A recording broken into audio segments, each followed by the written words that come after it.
Meron ulit tayong panibagong isi-share dito sa ating Toyota Altis. Yan, 2008 ulit mga bossing na Toyota Altis. Ito, dinala sa atin ay inano na siya, tinowing na, no? Kinarga na sa towing. Ito, tumatakbo to sa expressway ng 100 kph ay bigla na lang daw namatayan sila ng makina. At chinek na natin, meron siyang kuryente, okay yung supply ng gas, pero bakit tumirik mga boss? So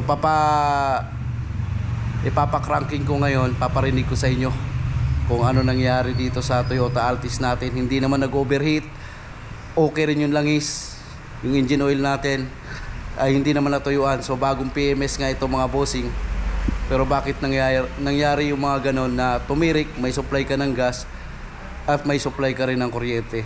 So ito isi-share ko lang din sa inyo. Toyota Altis, ayan, 2008. Yan, 1.6. So papadinig ko sa inyo yung cranking nito mga bossing.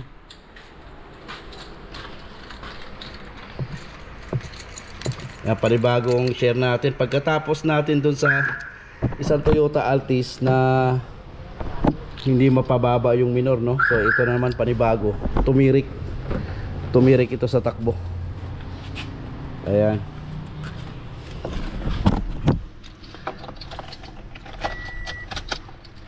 mileage natin ay 97,000.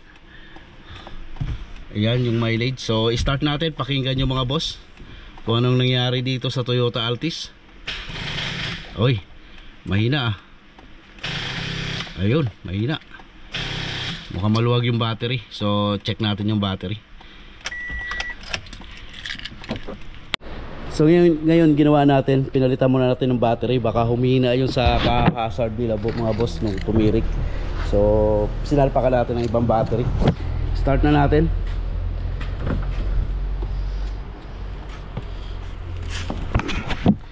Start ulit.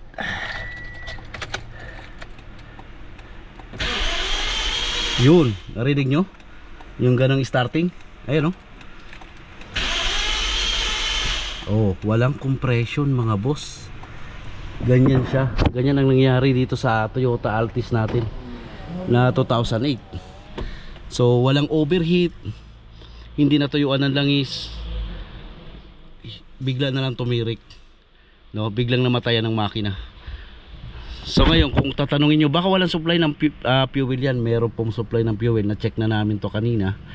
Tapos meron din siyang kuryente. Pero uulitin natin, papakita ko sa inyo.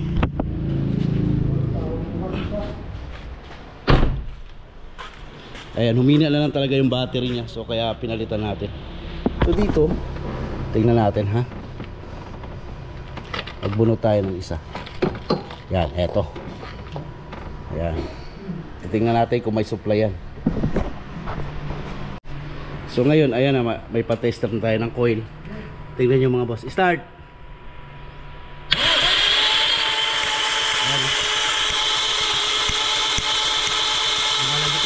Okay.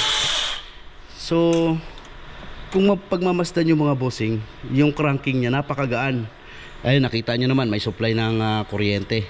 Pero na-check na namin yan, fuel pump din niya is goods, may supply din. So ang nagtataka lang ako, akala mo yung naputulan siya ng timing belt, pero bubuksan natin yung cover, titingnan natin naman. Ito kasi mga timing chain itong mga ganito mga boss eh. Titingnan naman natin kung naputol ba talaga yung timing chain nya, bakit napakagaan ng kanyang cranking. So tatanggalin ko tong cover, papakita ko rin sa inyo, tapos papa-start. I-off mo muna yan yon. Tatanggalin ko lang saglit mga boss. Ayan, so ayan, nabuksan na natin yung kanyang valve cover. So ngayon naman mga boss, papa-start natin. Tingnan natin kung umiikot yung camshaft natin.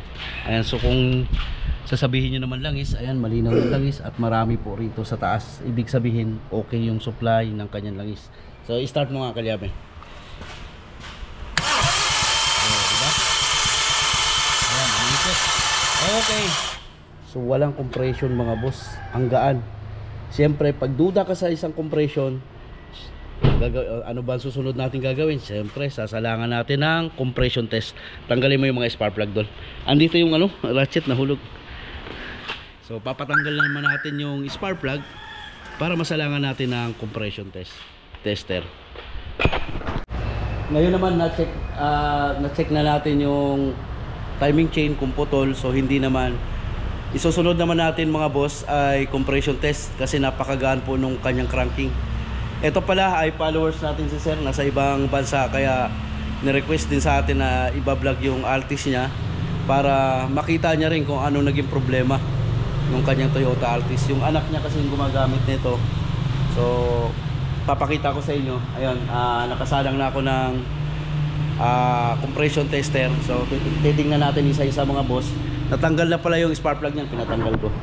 Ayan, so tingnan nyo naman yung compression nito. Eto, cylinder number 1. Sige, yan. Dito tayo. Start.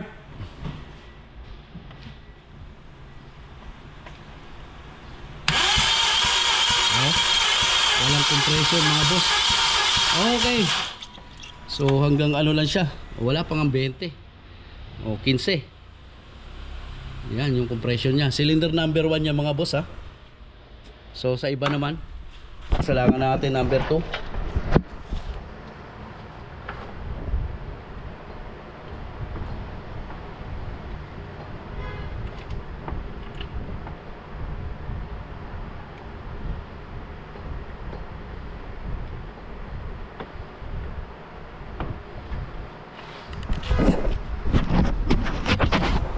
Sige, fire number 2. Walang compression yung number 2. Okay. Buti pa yung 1 may ano, may compression kahit pa paano. Number 2 wala. Number 3 naman tayo.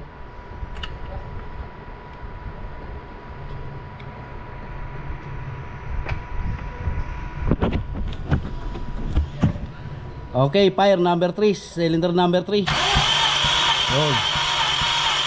Okay. Ayun mga boss. Naka 30 naman. Cylinder number 3. So number 4 naman tayo.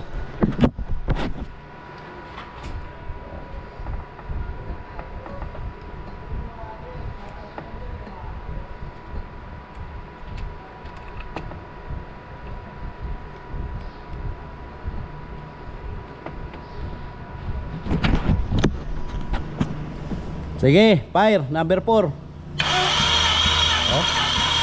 Wala mga boss, okay. So wala talagang compression mga bossing yung 4 na cylinder niya. Ayun, doon ka magtataka sa mga gitong Altis mga boss, no. Okay, yun naman yung supply na lang is hindi nag-overheat. May fuel na supply, kuryente. Hindi naman putol yung timing chain. Magtataka ka kung bakit nagkaganon siya.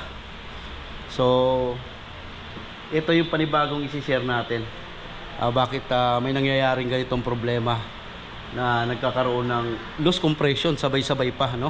Biglang tirik. Kaya siya biglang tumirik, no? Kasi nawala ng compression lahat ng cylinder niya.